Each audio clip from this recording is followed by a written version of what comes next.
Anaconda Strategy. China has many ways, short of actual invasion, that it can harass Taiwan.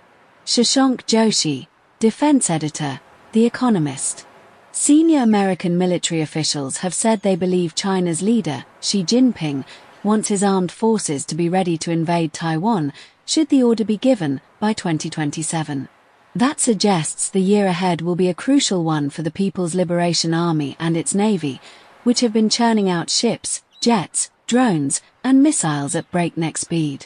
Yet the likeliest scenario for 2026 is not a full-fledged conflict, but a steady increase in China's political, economic, and military pressure against Taiwan and other foes.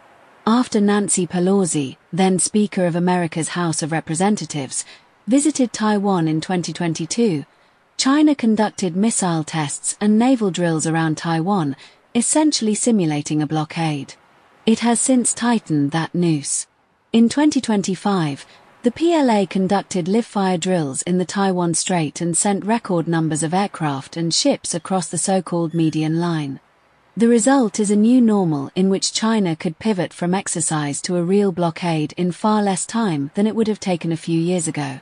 In 2026, expect this Anaconda strategy of squeezing Taiwan to intensify and expand. China will continue to send weather balloons over Taiwan's outlying islands and drones over the main island. China's aircraft carrier strike groups will increasingly venture around and east of the island, wearing down Taiwan's air force by forcing it to scramble its jets. China might also remind Taiwan of its precarious communications by surreptitiously disrupting them. Undersea cables have suffered unexplained damage at least 11 times since 2023, raising fears that the PLA is mimicking Russian sabotage in Europe. Taiwan is not the only target of the mainland's attention. China's brinkmanship in the South China Sea is unlikely to abate. In August 2025, a vessel from China's Coast Guard, part of the Navy in all but name, collided with a warship of the PLA Navy during a confrontation with a Philippine vessel near Scarborough Shoal, a contested outcrop. The incident illustrated the risks of China's increasingly aggressive naval tactics and suggested that a risk reduction pact signed in August 2024 is not working as it should. In 2026, the Philippines will take over from Malaysia as chair of ASEAN, the 10-country club of Southeast Asian countries. It will use that platform to increase diplomatic pressure on China to sign on to a code of conduct for the South China Sea.